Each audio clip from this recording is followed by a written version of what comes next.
하나님의 말씀은 창세기 3장 15절과 16절입니다. 내가 너로 그 여자와 원수가 되게 하고 네 씨도 그녀의 씨와 원수가 되게 하리니 그녀의 씨는 네 머리를 상하게 할 것이요 너는 그의 발꿈치를 상하게 할 것이니라 하시고, 또 그 여자에게 이르시되 내가 네게 수고와 잉태를 크게 더하리니 내가 수고 중에 아들들을 해산할 것이며 너는 남편을 사모하고 그는 너를 다스릴 것이니라 하시고, 오늘 말씀을 가지고 원복음에 매몰된 찐복음 구출하기라는 제목으로 말씀을 나누겠습니다. 복음이란 무엇일까요? 우리가 잘 아는 것 같지만 막상 대답하려면 좀 어렵기도 하죠. 복음이란 기쁜 소식인데 무엇에 대한 기쁜 소식인지 성경에는 여러 가지 설명들이 있지만 로마서 1장 16절에 보면 이 복음은 모든 믿는 자에게 구원을 주시는 하나님의 능력이라 이렇게 되어 있습니다. 구원이라는 것은 영혼 구원만이 아니라 위기 상황에서 건져지는 것은 다 구원입니다. 아픈 사람이 병이 낫는 것, 그것도 구원이고요. 재정적으로 어려운 사람이 회복되는 것, 그것도 구원이고요. 불명예를 당한 사람이 그 명예가 회복되는 것도 구원이고, 영이 죽어있는데 살아나는 것도 구원이고, 또 마지막에 예수님 앞에 우리가 한 신부가 되는 것도 구원입니다. 이 복음에 대해서 요한계시록의 10장 7절에 마지막으로 복음에 대한 설명이 있습니다. 일곱째 천사가 소리내는 날 그의 나팔을 불려고 할 때 하나님의 그의 종 선지자들을 통하여 전하신 복음과 같이 그 하나님의 그 비밀이 이루어지리라 하더라. 한마디로 하나님의 그 비밀이 이루어진다는 그 소식이 이게 복음인 것입니다. 그러면 하나님의 비밀이란 무엇일까요? 바로 에베소서 5장 32절에 나와 있죠. 창세기 2장 24절 남자가 그 부모를 떠나 그의 아내 앞에서 한 몸이 되리라 하는 것은 큰 하나님의 비밀인데, 그것은 그리스도와 교회가 혼인하는 것으로 이루어지는 것, 그것을 성경에서는 복음이라고 정리하고 있습니다. 근데 이렇게 복음이 많이 나오는데 오늘 봉독한 창세기 3장 15절을 사람들은 원복음이라고 합니다. 원복음은 무슨 뜻일까요? 맨 처음 있는 복음이라는 뜻입니다. 성경에 창세기부터 쭉 읽어나가다 보면 거기에 맨 처음 나오는 복음이라고 해서 창세기 3장 15절을 원복음이라고 하는 것이죠. 이것을 개역개정은 그대로 한번 읽어보면은 내가 너로 그 여자와 원수가 되게 하고 네 후손도 그녀의 후손과 원수가 되게 하리니 그녀의 후손은 네 머리를 상하게 할 것이요 너는 그의 발꿈치를 상하게 할 것이니라. 그래서 여자의 후손이 와서 뱀의 머리를 상하게 한다. 그래서 여자의 후손이 바로 예수 그리스도고 뱀의 머리는 사망 권세를 철폐하는 것이라고 보통 얘기를 합니다. 그리고 그의 발꿈치를 상하는 걸 뭐라고 할까요? 일반적으로 그 십자가 사건이라고 합니다. 십자가에서 발이 못이 박혔는데 그게 사탄이 한 거니까 십자가 못 박힌 거, 그 발꿈치를 상한다고 하는 것인데, 사실 그렇게 보면요 타임라인이 맞잖아요. 그럼 네 머리를 상하게 한다. 뱀의 사망 권세가 없어지는 것은 예수님이 부활로 이렇게 되는 거 아닙니까? 근데 그 다음에 발꿈치를 상하게 한다니까 십자가 지기 전에 부활이 있는 것이니까 시간적으로 안 맞잖아요. 그렇게 하면. 그리고 여기서 그 여자는 하와를 가리킵니다. 창세기 3장 15절에서 그 여자는 하와를 가리켜요. 그러면 그리스도가 하와의 자손일까요? 하와의 1대, 2대, 3대 쭉 갖고 증손자, 고손자로 쭉 날아가서 하와가 낳은 자녀 중에 한 사람이 그리스도일까요? 그건 그렇지 않죠. 성경에서 히브리어에서 후손으로 번역된 제라라는 단어가 있습니다. 제라는요 후손이라는 말도 있고 또는 그 위에 조상, 씨가 된다는 말도 있어요. 그러니까 아주 정반대되는 의미가 한 단어 속에 있습니다. 제라라고 하는 그 속에는 먼 훗날 자손이라는 얘기도 있고, 또는 처음 시작할 때 그 씨라는 것이 있어요. 씨가 있어서 결국은 그 열매를 맺는 거 아닙니까?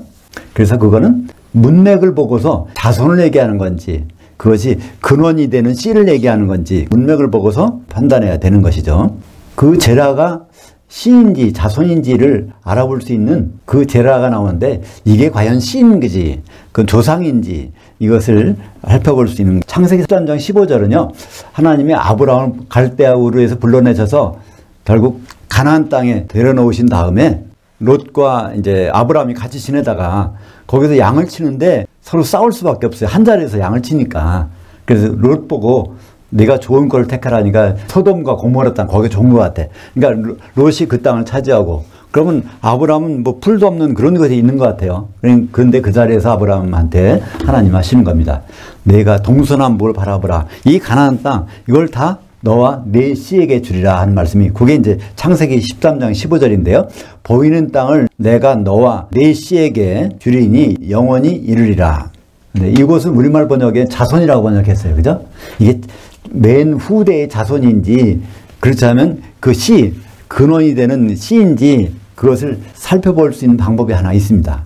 그 내용을 갈라디아서에서 그걸 설명해 줍니다. 그것이 어디 나오죠? 갈라디아서 3장 16절에 보면 이 약속은 아브라함과 그 씨에게 말씀하신 것인데 여럿을 가리켜 그 씨들이라 하지 아니하고 오직 하나를 가리켜 내 그 씨라 하셨으니 곧 그리스도라. 여기도 우리말 개역 성경에는 어떻게 번역했는지 아십니까? 자손이라고 번역했어요. 아브라함과 그의 자손들에게 그 가나안 땅 그걸 준다고 약속했는데 이거 잘못 알지 마라. 바울이 거기서 하는 겁니다. 이건 아브라함이 자손에게 얘기하는 것이 아니라 아브라함의 그 씨에게 얘기하는 거야. 그러면서 그 씨가 바로 그리스도다. 그러니까 아브라함보다 예수님이 먼저 계셨어요. 그래서 씨가 되는 거예요. 아브라함의 씨가 되는 거고. 그래서 창세기 3장 15절도 그 후대의 자손이 아니라 맨 근원이 되는 씨앗이라고 생각하면 쉽게 풀리는 것입니다. 본문에서 사탄, 뱀의 후손이라고 그랬는데 뱀의 후손도 이게 아니겠죠? 뱀의 씨라고 생각해 보세요. 그러면 이제 풀립니다. 왜냐하면 사탄과 그 뱀 할 때 누가 먼저일까요? 뱀이 나중에 사탄을 낳았나요? 에덴 동산에서 있는 그 뱀이 사탄을 자손으로 낳은 게 아닙니다. 그죠? 사탄은 뱀이 있기 전부터 벌써 있었어요. 에덴 동산에 있는 뱀은 먼저 아담을 티끌로 지으신 다음에 거기다가 영을 불어넣어서 아담 생명체가 하셨는데 아담이 혼자 있는 것이 참 안 좋아. 그러니까 하나님께서 이 아담의 배우자를 만들겠다고 해서 여러 짐승을 만드는데 그 짐승 중에 하나가 바로 그 뱀 아닙니까? 근데 에덴에는 누가 있었어요? 아담이 있기 전부터 누가 있었습니까? 에스겔서 28장 13절과 14절에 보면 하나님이 천지만물을 창조하시고 그 에덴 땅을 하나님 성산으로 정하셔서 거기 계셨는데 그때 비파와 소고가 준비되었고 하나님을 찬양하도록 하는 사탄이 거기에 있었다는 겁니다. 천사 중에 하나로서 창세 전부터 거기 있었는데 창세 후에는 에덴 땅에서 하나님을 찬송하던 사탄이 그 자리에 있었는데 타락해서 어떻게 됐죠? 흑암에 갇히게 됐습니다. 그 흑암이 어디 나올까요? 창세기 1장 2절에 보면 그런데 땅이 혼돈하고 공허하게 되었고 흑암이 깊음에 있고, 그래서 그 흑암에 지구가 다 갇혀있는 그 장면이 나오지 않습니까? 거기에 사탄이 있었는데 사탄은 어디 맴돌고 있어요? 하나님의 성산 에덴에서 거기 머물러 있다가 바로 아담이 지어진 다음에 그 하와도 있고 그때 바로 유혹으로 나오는 것이 그 뱀 아닙니까? 사탄이 그 뱀 속에 들어가서 하와를 유혹하게 됐죠. 그죠? 그러니까 사탄은 뱀의 후손이 아니라 뱀의 씨가 되는 겁니다. 씨가 뱀 속에 들어가서 사탄의 역할로 하고 있는 것을 볼 수 있습니다. 그렇다면 다시 한번 하와의 씨는 누굴까요? 하와의 제라는 누구가 될까요? 창세기 3장 15절에 그 여자의 씨가 뱀의 머리를 상하게 한다니까, 머리를 상하게 하는 것은 사망 권세를 없애버리는 거잖아요. 그러니까 부활 하시는 분은 누굴까요? 그리스도. 그러니까 여자의 씨는 그리스도라는 것을 알 수 있습니다. 근데 그 그리스도는 어떤 경로로 마리아의 몸에 나왔을까요? 아담부터 시작하면 쉽게 풀릴 수가 있습니다. 아담을 흙의 티끌로 빚으시고 그 영을 그 아담 속에 집어넣었는데 그 하와도 바로 아담의 피를 뽑아서 만들었으니까 하와 속에도 있는 거고, 그 하와를 통해서 결국 마리아를 통해서 그 씨가 나온 것이죠. 예수 그리스도께서 나온 것. 그것을 말라기서 2장 15절에 자세히 설명합니다. 말라기서 2장 15절에 보면 그에게는 여호와께는 영이 충만하였으나 오직 하나를 만들지 아니하였느냐? 그러니까 아담에게만 그 영을 집어넣지 않았느냐? 어찌하여 하나만 만드셨느냐? 이는 하나님의 씨를 얻고자 하심이라. 그래서 하나님의 씨가 아담과 하와와 결국 마리아를 통해서 나오게 하시려고 이렇게 했다는 것을 말라기서 2장 15절에 말씀하고 있는 것입니다. 그래서 우리는 마리아가 동정녀이기 때문에 예수님이 거기로 오셨다 그러는데 그거는 사람의 생각이지 성경은 그렇게 말하지 않습니다. 꼭 동정녀야 되나요? 그 동정녀가 중요한 것이 아니라 성령으로 잉태된 것이 중요하죠. 그죠? 그래서 한마디로 이걸 정리한 게 있습니다. 사도 바울은요, 마리아가 어떤 사람이라는 것을 한마디에 정리해서 말했어요. 갈라디아서 4장 4절에 보면 어떤 여자에게서 그리스도가 어떤 여자에게서 나게 하시고 율법에게 아래 나게 하신 것은, 그래서 예수 그리스도는 어떤 여자에게서 났다고 말씀하고 있어요. 사도 바울이 마리아를 몰라서 거기다가 어떤 여자에게서 났다고 했을까요? 그 마리아가 동정녀인지 아닌지 요셉의 부인인지 아닌지가 중요하지 않다는 겁니다. 남녀 관계를 통하지 않고서 직접 그분이 나오셨다는 거기 때문에 그것을 그냥 어떤 여자에게서 라고 갈라디아서 4장 4절은 말씀하고 있는 것입니다. 그렇다면 후손 대신에 이것을 씨라고 번역하고 씨앗이라고 번역해서 창세기 3장 15절을 다시 볼까요? 내가 너로, 그 뱀으로 그 여자 하와와 원수가 되게 하고 네 씨 사탄도 그녀의 씨 그리스도와 원수가 되게 하리니 그녀의 씨 그리스도는 네 머리를 상하게 할 것이요 부활로 사망 권세를 철폐하는 거죠. 너는 그의 발꿈치를 상하게 할 것이니라 하시고, 그래서 그의 발꿈치, 예수님의 발꿈치는 뭐가 될까요? 그리스도의 몸을 뭐라고 하죠? 교회죠. 그죠? 그러니까 사탄은 지금도 활동하고 있어요. 그 예수님의 발꿈치를 물고 있는 거예요. 그죠? 그것은 바로 교회에 밀리고 있는 성도들이 혼준비 못하도록 계속 그 괴롭히는 역할을 하고 있다는 것입니다. 그러니까 발꿈치를 무는 것은 그 예수님이 죽음과 부활 후의 일이에요. 예수님이 십자가 달리신 거 그 전에 발꿈치를 무는 게 아니라 예수님이 십자가 달리시고 부활하시고 승천하신 그 다음에 교회가 생긴 다음에 예수 그리스도의 몸인 교회를 발꿈치를 무는 것입니다. 발꿈치는 어느 부분일까요? 땅에 딛고 있는 부분입니다. 그죠? 땅에 딛고 있는데 그 미혹을 당하는 거예요. 앞꿈치를 무는 게 아니에요. 뒷꿈치를 무는 거예요. 그러니까 끊임없이 마귀는 교회의 지체 중에서 땅에 접촉하고 있는 사람들, 그 중에서 땅에 집착하는 사람들을 미혹하는 것입니다. 그렇다면 우리는 발꿈치를 안 물리려면 어떻게 해야 되죠? 장화를 신으면 되겠죠? 신발을 신으면. 그래서 에베소서 6장 11절에 보면 마귀를 대적하기 위해서 평안의 복음으로 예비한 신발을 신으라고 하고 있습니다. 그냥 다른 것이 없어요. 복음으로 신발을 신는 수밖에. 그럼 마귀를 대적하는 유일한 방법이 아니겠습니까? 창세기 3장 15절은 원복음으로 알려져 있지만 사실은 원복음 수준이 좀 못됩니다. 왜냐하면 복음이라는 것은 어떤 게 복음이라고 그랬죠? 하나님의 비밀이 이루어진다는 것. 그러니까 예수 그리스도와 혼인까지를 말해야 복음이 되는데 그걸 말하지 않고 십자가와 그 고난만을 얘기하고 있으니까 이건 복음의 첫 단추입니다. 그러면 실제 복음, 원복음에 해당하는 찐복음은 무엇일까요? 사람들은 창세기 3장 15절에 가려서 창세기 3장 16절을 못 보게 됩니다. 오늘 제목이 뭘까요?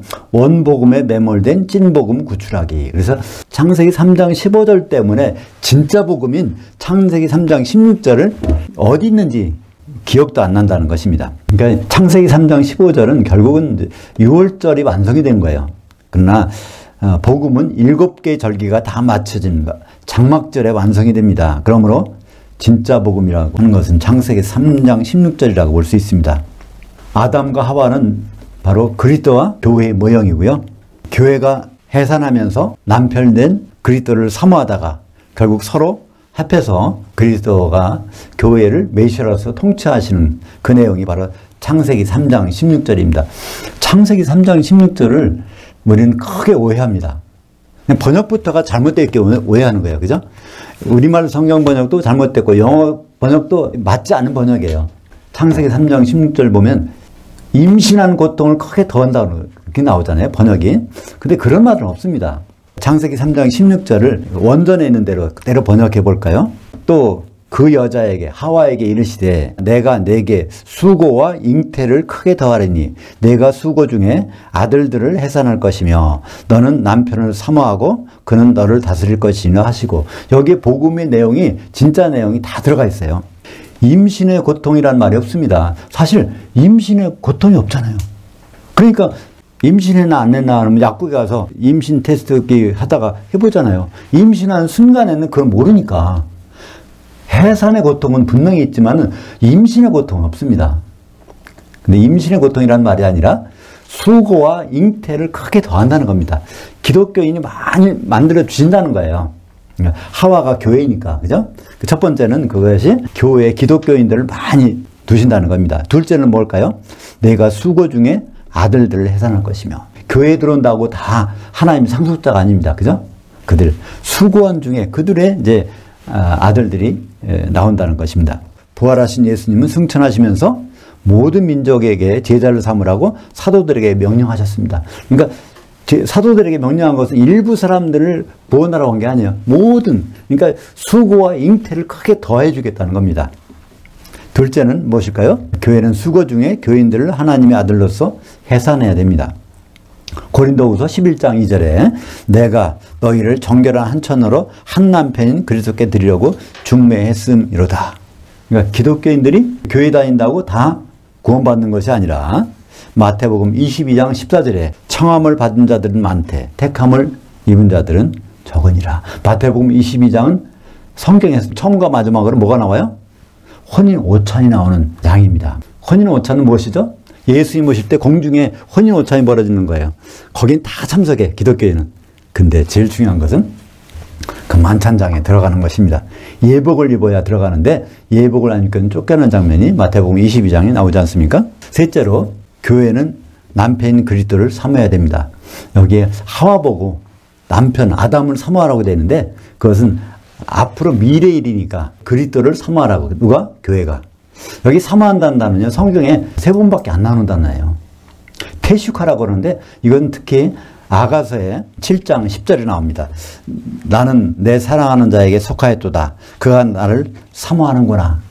그러니까 술람미가 솔로몬이 자기가 떨어져 있는데 그 솔로몬이 아주 만나고 싶어서 사모하고 애타게 사모한다는 것을 사용한, 그걸 표현하는 단어가 이제 퇴식합니다. 이 단어가 어디 쓰였다고요? 오늘 창세기 3장 16절. 그러니까 아내된 교회는 지금 떨어져 있는 셋째 하늘에서 오실 그분을 애타게 사모한다는 거예요. 그러니까 애타게 사모하면은 다른 상대를 구하러 안 다니겠죠. 그죠? 세상과 짝하지 않고 그분만을 애타게 사모하는 그런 일이 교회가 남편 그리스도를 사모해야 된다는 것을 말씀하고 계시고요. 그렇게 되면 네 번째로 그리스도께서 오셔서 메시아로 통치하여 주신다는 것을 말씀하고 있습니다. 미가서 5장 2절에 보면 베들레헴 에브라다야 유다족 속 중에 작을지라도 이스라엘을 다스릴 자가 내게서 내게 나올 것이니라. 여기서 다스린다는 말은요, 특별합니다. 마샬이라는 단어예요.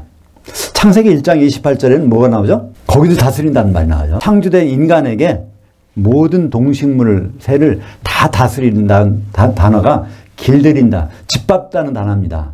근데 그걸 짓밟으면서 다스리는 것이 아니라 메시아로서 다스리는 것을 특별하게 마샬이라고 하는데 그 단어가 창세기 3장 16절에 나오는 것입니다. 그 장면이 바로 데살로니가전서 4장 16절과 17절에 있는 내용이죠.